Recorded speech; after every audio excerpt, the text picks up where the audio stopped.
우리 속담에 보면 되로 주고 말로 받는다라는 말이 있습니다. 여기서 되와 말은 이 부피를 나타내는 표현으로 한 말은 약 한 18리터 정도, 그래서 한 되는 그것의 10분의 1인 1.8리터 정도가 되는 단위를 표현하는 말입니다. 그래서 이 표현은 주기는 조금 주었지만 받기는 많은 것을 받았다라는 의미인데, 이것을 두 가지 측면에서 볼 수가 있습니다. 하나는 긍정적인 부분에서 축복을 많이 받았다라는 의미로 적게 주고도 그 대가를 훨씬 많이 받은 축복, 또 다른 하나는 부정적인 면으로 화를 자초한다, 이런 의미로서 남을 조금 건드렸다가 오히려 크게 당함을 받았다, 그런 의미가 있습니다. 그런데 이 후자, 부정적인 측면의 사람을 어찌 보면 성경을 보면은 오늘 본문에 등장하는 야곱의 인생이 이렇다, 이렇게 생각해 볼 수가 있습니다.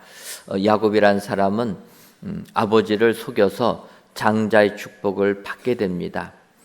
그래서 그가 장자의 축복을 가로채니까 형 에서가 야곱을 죽이려고 하였고, 그래서 야곱은 어쩔 수 없이 외삼촌 라반의 동네 밧단 하란까지 도망을 가게 됩니다.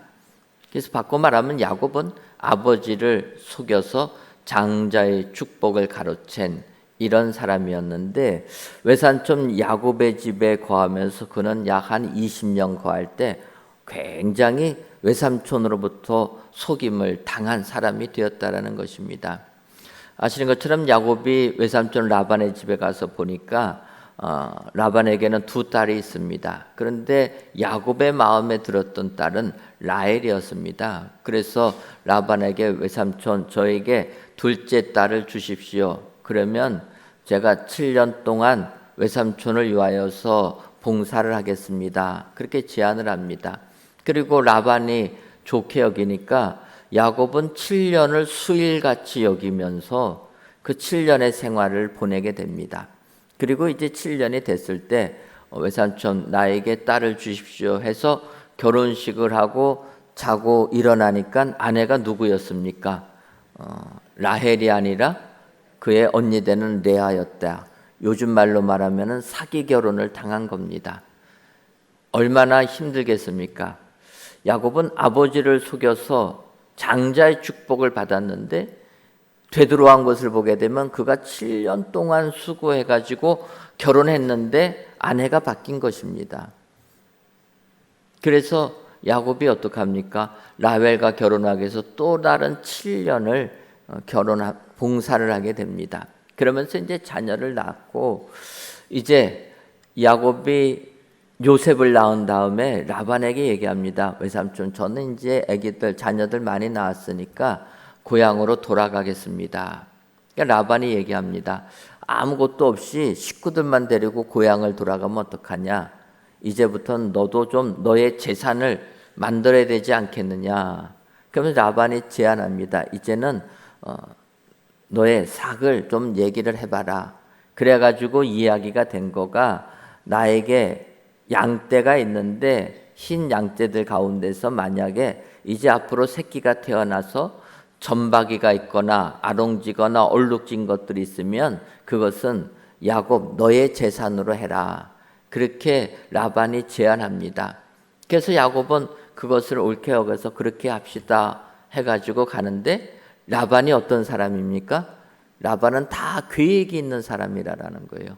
바꿔 말하면 야곱을 더 붙잡아 두고 일시키기 위하여서 삭을 주겠다고 했지만 그 삭은 주기 싫었다라는 것입니다. 그래서 야곱이 그 말에 동의를 하자마자 어떡합니까? 라반은 자기에 있는 양떼들 중에서 점이 있는 것, 아롱지고 무늬 얼룩진 것들을 구별해 가지고 따로 모아서 그것은 자기의 아들들로 치게 만듭니다. 그리고 라반이 소유한 양떼들은 다 흰 양떼만 만들어 뒀다라는 거예요. 그리고 그것을 분리해서 사흘길이 떨어지도록 멀리 치게 만들었다라는 것입니다. 바꿔 말하면 라반에게 속해 있는 양떼들은 다 흰 양떼라 거기에서는 점박이가 나올 리가 없게 만들었다라는 거예요. 그런 양떼를 야곱보로 치라고 이야기하는 겁니다.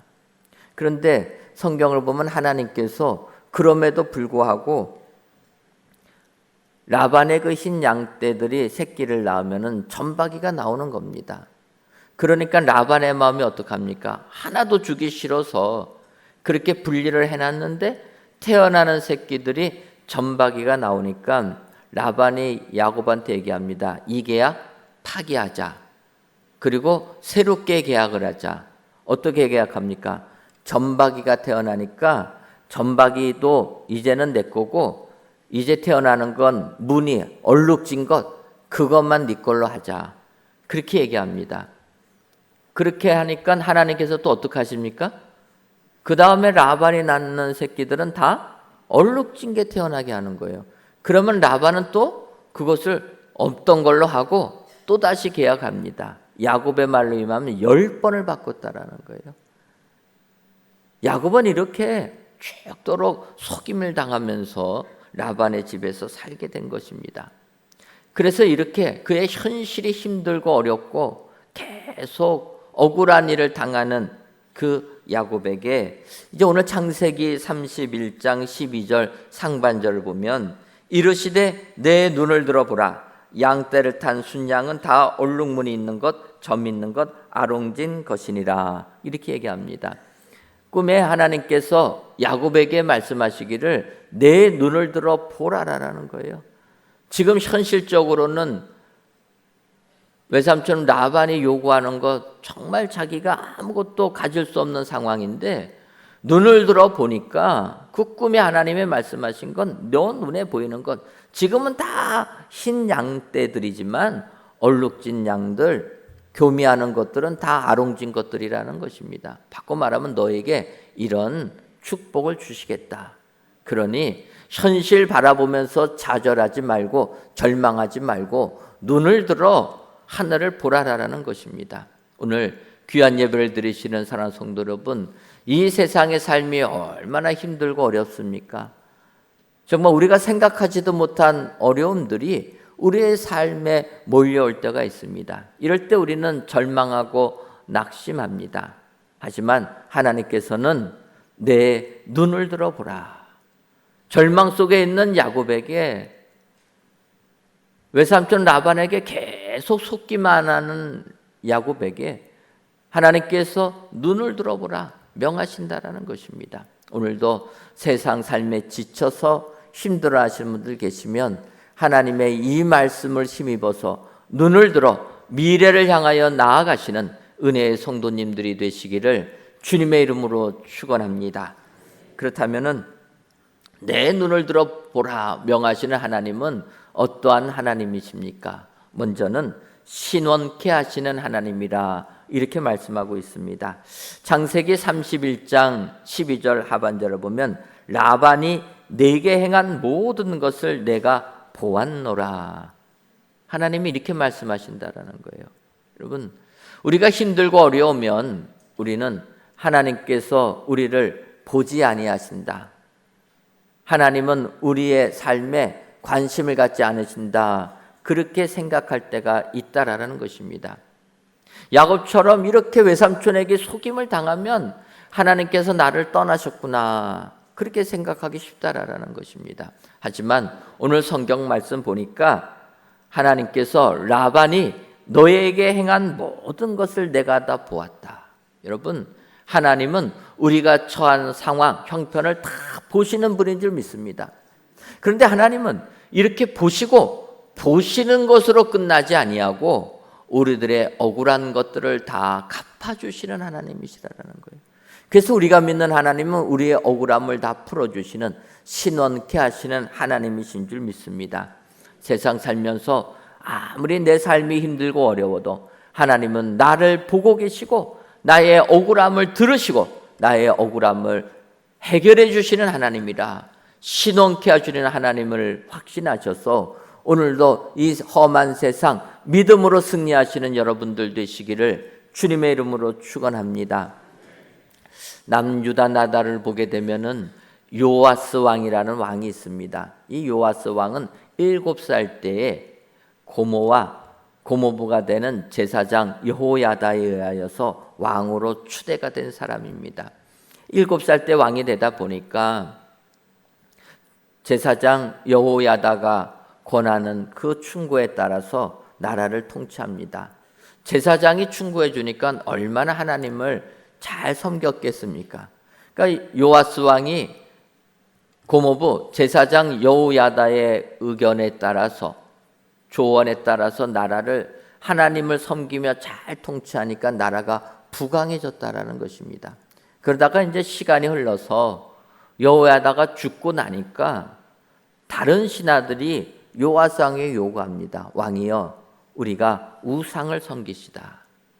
근데 많은 신하들이 우상을 섬기자고 이야기하니까 요아스가 그거를 반대하지 못하고 다수의 신하들이 요구하는 그 의견을 따라갑니다. 그래서 우상을 섬기기 시작한 것입니다. 그러다 보니까 제사장 여호야다의 아들 되는 스가랴가 그들에게 경고를 합니다. 하나님께로 돌아와야 됩니다. 그러니 많은 신하들의 마음이 어떻겠습니까? 우상을 섬기자고 한 사람들이 그 스가랴의 이야기를 듣지 못해서 왕을 부추겨서 결국 그 스가랴를 죽이게 만들었다라는 것입니다. 역대하 24장 22절을 보면 요아스 왕이 이와 같이 스가랴의 아버지 여호야다가 베푼 은혜를 기억하지 아니하고 그의 아들을 죽이니 그가 죽을 때 이르되 여호와는 감찰하시고 신원하여 주옵소서 하니라. 하나님께로 돌아와야 된다, 하나님을 섬겨야 된다 선포하는 스가랴 선지자를 요아스 왕이 돌로 쳐서 죽이고 맙니다. 그때 돌에 맞던 죽던 그 스가랴가 이렇게 기도하는 겁니다. 여호와는 이 상황을 다 감찰하여 주시고 살펴주시고 신원하여 주옵소서, 나의 이 억울함을 들어주옵소서. 그렇게 기도하고 돌 맞아 죽었다라는 것입니다. 하나님께 이렇게 기도하고 스가랴가 죽고 나니까 하나님은 그 상황을 다 보셨다라는 겁니다. 그리고 그의 기도를 들으셔서 그의 억울한 것들을 풀어주셨다. 결국 1년 후에 아람 나라가 남유다를 쳐들어오게 됩니다. 요아스 왕이 군대를 이끌고 나갔다가 패하게 되고 요아스 왕이 부상을 입게 됩니다. 여러분, 왕이 전쟁에 나가서 부상을 입으면 신하들이 그 왕을 돌봐줘야 되지 않습니까? 그런데 성경을 보면 요아스가 크게 부상을 당하였을 때에 요아스 왕의 신하들이 제사장 여호야다의 아들들의 피로 말미암아 반역하여 그를 그의 침상에서 쳐 죽였다. 그렇게 얘기하는 겁니다. 1년 후에 요아스는 신하들의 반역을 통해서 죽임을 당했다라는 것입니다. 스가랴가 신원하여 주옵소서 하나님께 기도하니까 하나님이 그걸 다 들으시고 1년 후에 그대로 갚아주셨다라는 것입니다. 여러분, 우리가 믿는 하나님은 이처럼 우리의 상황을 다 보고 계시는 하나님이신 줄 믿습니다. 우리가 억울한 일 당하는 거 다 알고 계시는 하나님이신 줄 믿습니다. 우리가 믿는 하나님은 이렇게 보셔서 우리의 억울함을 풀어주시는 하나님이라, 나의 억울함을 신원시켜 주시는 하나님이라. 여러분, 이런 하나님이 나의 하나님이라는 것 확신하시고 세상 살면서 아무리 억울한 일 당하여도 내가 억울한 일 원수 갚으려고 하지 마시고 하나님께 다 맡기시기를 바랍니다. 하나님은 지금 내가 억울한 일 당하는 것 다 보고 계시고 나의 억울한 것을 다 풀어주시는 하나님이라. 그런 하나님이 나에게 눈을 들어 보라 말씀하신다는 것 기억하셔서 세상 아무리 힘들고 어렵더라도 여러분 낭망하지 마시고 눈을 들어 미래를 향하여 나아가시는 저와 여러분들 되시기를 주님의 이름으로 축원합니다. 원수 갚으려고 하지 말고 우리 하나님은 나의 원수를 풀어주시는 하나님이라 확신하시고 오히려 더 미래를 향하여서 희망을 바라보고 소망을 바라볼 때 여러분들 삶 가운데 하늘의 축복이 가득 임하게 될 줄 믿습니다. 이런 은혜가 여러분들 삶 가운데 임하시기를 주님의 이름으로 축원합니다. 다음으로 내 눈을 들어보라 말씀하시는 하나님은 기억해 하시는 하나님이라 이렇게 말씀하고 있습니다. 창세기 31장 13절 상반절을 보면 나는 베델의 하나님이라 내가 거기서 기둥에 기름을 붓고 거기서 내게 서원하였으니 이렇게 얘기하면서 야곱이 베델에서 하나님께 서원했던 것을 기억나게 하시는 하나님이라는 것입니다. 여러분, 우리는 세상에서 힘들 당하면 하나님께 나아옵니다. 그리고 하나님께 기도합니다. 하나님, 이 어려움을 해결시켜 주시면은 내가 이후부터는 하나님을 열심히 섬기겠습니다. 주일 성수하고 열심히 주께 봉사하겠습니다. 하나님, 이 어려움, 나의 이 질병에서 나를 고쳐 주옵소서. 여러분, 우리가 이렇게 기도하지 않습니까? 그런데 하나님께서 은혜를 주셔서 나의 어려움을 해결해 주시고 나의 모든 문제를 다 해결해 주시면 우리는 어떻게 신앙생활합니까?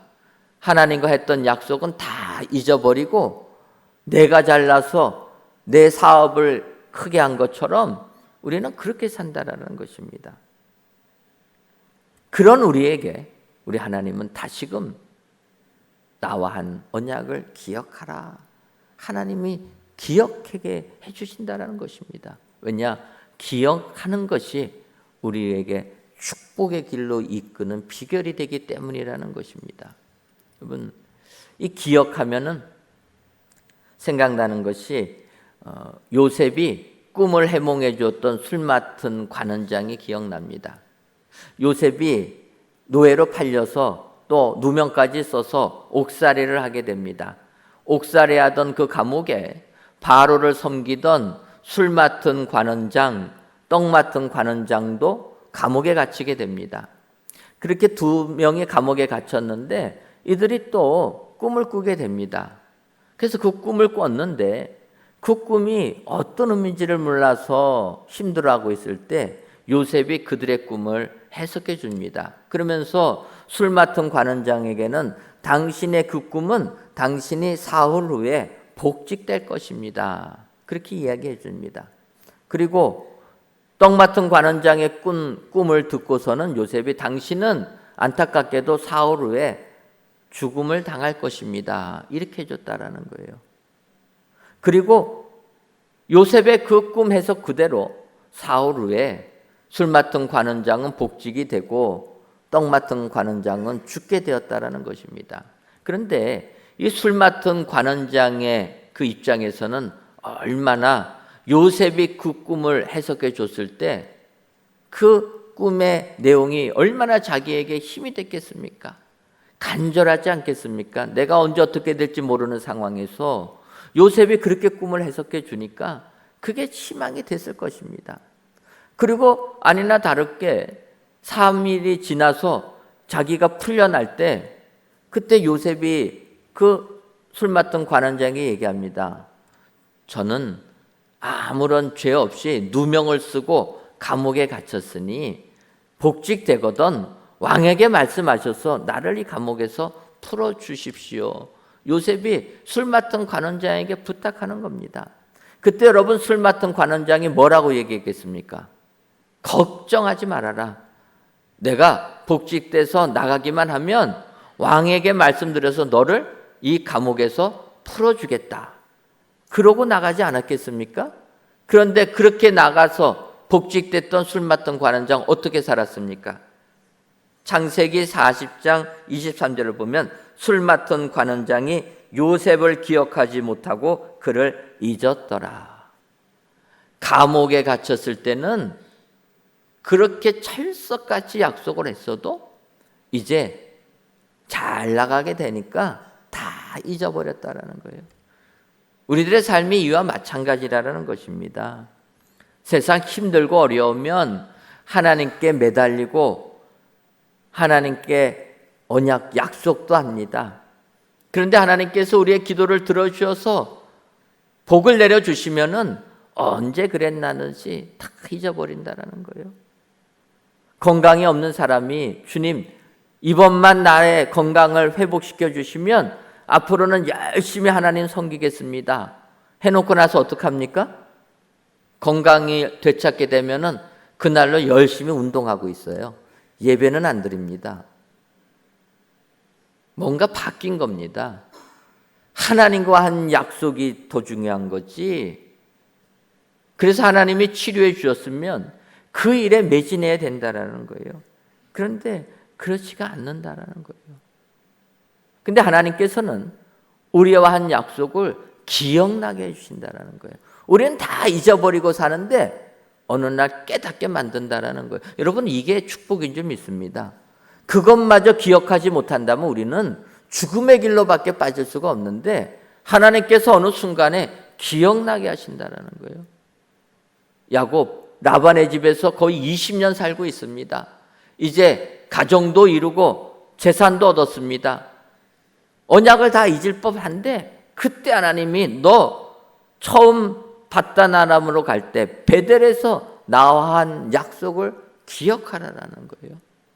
그때 야곱이 그 언약을 기억하게 되고 다시금 하나님께로 돌아오게 된다라는 것입니다. 여러분, 하나님과 한 약속을 기억하는 것, 하나님이 하신 말씀을 내가 기억하는 것, 이것이 우리에게 복이 되는 줄 믿습니다. 예수님께서 십자가에 달려 돌아가시기 직전 예루살렘에 입성합니다. 입성하실 때 베드로에게 이야기하는 겁니다. 너 나를 3번 부인할 것이다.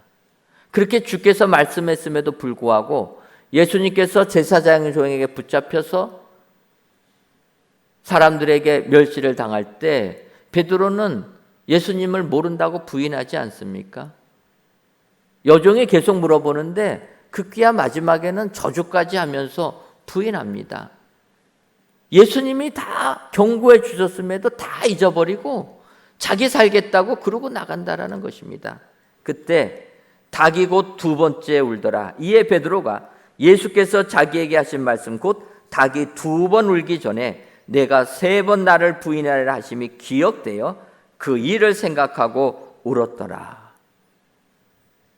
닭이 울 때 2번째 울 때 베드로는 주님의 말씀이 기억났다라는 것입니다. 여러분, 우리가 하나님 말씀 다 잊어버리고 살 때 베드로처럼 닭이 2번 울어서 주의 말씀 기억나게 하는 것, 이것이 복인 줄 믿습니다. 베드로가 주의 말씀을 기억하고 울지 않습니까? 그리고 변화가 되는 거예요. 그래서 위대한 사도가 되는 것입니다. 여러분, 하나님은 그런 하나님과 한 약속을 기억나게 하셔서 우리로 하여금 주의 일꾼 삼게 해주시는 줄 믿습니다. 내 눈을 들어보라 말씀하실 때 먼저 나와 한 약속부터 기억하고 다시금 신앙을 회복시켜 주시면서 미래를 향하여 나가라 하나님이 말씀하시는 줄 믿습니다. 오늘 내 삶이 힘들어서 절망 가운데 계신 분들 안 계십니까? 우리 하나님은 내가 하나님과 한 약속 다시금 생각나게 해주시고 미래를 향하여 눈을 들어 나가라 명하시는 하나님임을 아시고 오늘도 소망을 가지고 미래를 향하여 나아가시는 은혜의 모든 성도님들 되시기를 주님의 이름으로 축원합니다. 마지막으로 내 눈을 들어보라 말씀하시는 하나님은 결단케 하시는 하나님이십니다. 창세기 31장 13절 하반절을 보면 지금 일어나 이곳을 떠나서 내 출생지로 돌아가라 하셨느니라. 그렇게 말씀하고 있습니다. 꿈에 하나님께서 야곱에게 나타나서 말씀하시는 겁니다. 현실이 힘들고 어려울 때 눈을 들어보라 명하시면서 지금 일어나 이곳을 떠나서 너의 출생지 고향으로 돌아가라라는 것입니다. 이때 야곱이 주저주저 할 수밖에 없습니다. 왜냐하면 고향을 떠나서 지금 라반의 집에 20년을 거하면서 큰 가족을 이루고 큰 양떼를 키웠습니다. 내 삶의 터전이 이곳이라는 거예요. 고향은 또 어떠합니까? 형 에서가 자기를 죽이려고 하고 있는 곳이 고향이라는 거예요. 이럴 때 결단하고 고향으로 돌아간다는 건 어렵다라는 것입니다. 그래서 주저주저할 때 망설이고 있을 때 하나님께서 결단하게 만드신다라는 거예요. 여러분, 우리가 세상 살면서 주님이 말씀하시면 결단하는 자가 되어야 될 줄 믿습니다. 결단하고 미래를 향하여 나갈 때 우리의 삶이 하나님이 주시는 축복이 임하게 될 줄 믿습니다. 예를 들면 우리가 아는 선지자 엘리사가 있습니다.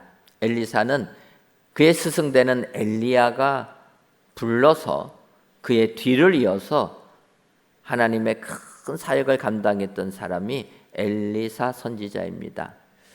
그 엘리야가 엘리사를 부를 때를 보니까 하나님의 명령에 따라서 자기의 일을 이제 이어받을 엘리사를 찾아서 엘리야가 가게 됩니다. 가다 보니까 큰 밭에 12결의 소를 가지고 농사를 짓는 엘리사를 발견하게 됩니다.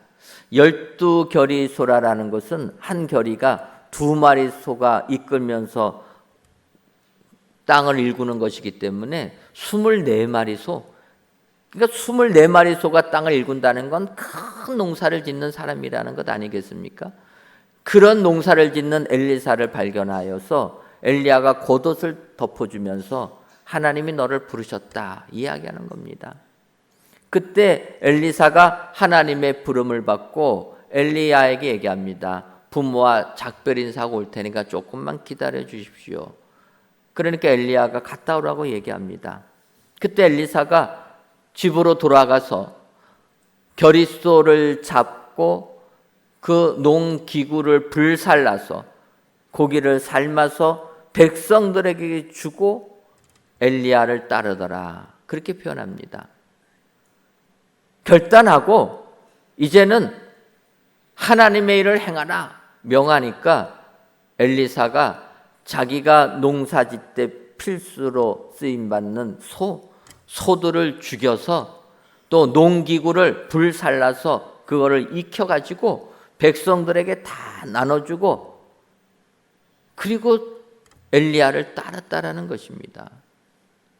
하나님이 결단케 하시니까 이전에 내가 생각했던 거 다 결별하고 새 출발을 했다라는 거예요. 많은 사람들이 결단의 시간에 결단하지 못합니다. 지금 현실을 떠나서 미래를 향하여 나갈 때 미래는 아직 주어진 것이 아니기 때문에 주저할 수밖에 없습니다. 결단이 안 되는 거예요. 그래서 오늘 이걸 하겠다 결단하고 내일 자고 일어나면 또 뒤로 후퇴하는 겁니다. 어찌 보면 우리의 인간의 삶이 이런 게 아닐까. 하지만 하나님께서는 내 눈을 들어보라 말씀하시는 하나님은 우리를 결단케 하시는 하나님이신 줄 믿습니다. 결단하면 뒤도 돌아보지 말고 나가야 된다는 거예요. 오늘 결단하고 내일 뒤돌아서면 그건 결단이 아닌 것입니다. 결단하면 믿고 나갈 때 하나님께서 미래에 주실 축복을 우리로 소유하게 만들어 줄 줄 믿습니다. 여러분 이것은 우리 교회도 마찬가지 아닙니까? 우리 교회가 풍납동에서 이 천호동으로 교회를 이전하는 것 어렵다라는 것입니다. 많은 교회들이 교회 이전하다가 더 어려움을 겪지 않습니까? 우리 교회도 마찬가지입니다. 풍납동을 떠나서 이제 교회를 옮겨야 되는데 그 옮기기 위해서 얼마나 많이 고민하고 기도하고 갈등하지 않았습니까? 교회 이전 추진위원회를 만들어가지고 저희가 연구를 했습니다. 그때 한 집사님이 이 부지를 한번 생각해 보라고 제안을 해 주셨습니다. 그래서 우리가 이 교회 부지에 대하여서 계속 검토를 하고 있었고, 근데 여러분 그 공적인 그것만 갖고 결정할 수 있겠습니까? 그래서 저는 또 제 개인적으로 우리 성도님 중에서 그런 일의 전문가 명예장로님께 부탁해서 좀 알아봐 달라고 했습니다. 공적과 비공식 다 해가지고 알아보고 나서 그러다 보니까 시간이 많이 흘렀습니다. 하지만 그렇게 잘 검토한 다음에 당회에서 결의를 하고 이제 이 땅을 매입하자 결의한 다음에는 이 땅을 매입한 것이 일주일 만에 매입하게 되었다라는 겁니다. 지금 돌이켜 생각해 보면은 우리가 집을 한 채 사고 팔 때도 몇 달, 몇 년 고민하는 것 아닙니까? 근데 저희가 이 부지를 매입할 때는 땅을 사기로 결단한 순간 일주일 만에 계약하고 성전 건축을 시작했다라는 것입니다. 여러분, 결단했을 때는 뒤도 돌아보지 말고 나가야 될 줄 믿습니다. 하나님께서 결단케 하시면 그거에 따르는 여러 가지 것들 그 고민은 이제는 안 해야 된다라는 거예요. 그동안 그 고민했으면 됐지. 결단하고 나서 왜 또 그 고민을 합니까? 많은 사람들이 계속 그 사이에서 방황한다라는 거예요. 갈등하는 야곱에게 하나님께서 꿈에 나타나셔서 내 눈을 들어 보라라는 거예요. 너가 아무 재산도 갖지 못할 것 같지만 내 눈을 들어 보면 다 네 거라라는 것입니다. 현실에 손에 잡히는 건 아무것도 없어도 하나님이 함께하면 다 이룰 수가 있다. 결단하고 나가라라는 거예요. 그래서 지금 일어나 이곳을 떠나서 내 출생지로 가라라는 것입니다. 오늘 귀한 예배 드리시는 사랑하는 성도 여러분, 하나님은 우리에게 이렇게 말씀하시는 줄 믿습니다. 결단하지 못하고 주저하는 우리들에게 결단을 요구하고 계신다는 거예요. 결단하면 뒤도 돌아보지 말고 주의 말씀에 순종해서 나가게 될 때 야곱처럼 위대한 민족을 이루는 축복자들이 다 타게 될 줄 믿습니다. 오늘 귀한 예배를 드리시는 저와 여러분들, 내 눈을 들어보라, 미래를 향하여 나아가라 권면하시는 우리 하나님은 우리를 결단케 하신 하나님입니다. 오늘도 이 세상에서 갈등하지 마시고 세상적으로나 영적으로나 주님 앞에 결단하여서 하나님 준 축복을 받아 누리시는 은혜의 성도님들 되시기를 주님의 이름으로 축원합니다. 기도하겠습니다. 하나님, 지난 주간 태풍 가논에도 우리들을 은혜로 지켜주시고 이 시간 성전에서 또는 각 예배 초소에서 귀한 예배 드리게 하시니 감사합니다. 오늘 내 눈을 들어보라 제목으로 말씀을 주었사오니 진정 꿈과 희망을 주시는 우리 하나님을 확신하며 세상 승리하는 저희들 되게 하여 주옵소서. 우리가 믿는 하나님은 신원케 하시는 하나님, 기억케 하시는 하나님, 결단케 하시는 하나님임을 알고 이런 하나님과 함께 미래를 향하여 전진하는 은혜의 모든 성도님들이 되게 하여 주옵소서. 예수님의 이름으로 기도하옵나이다. 아멘.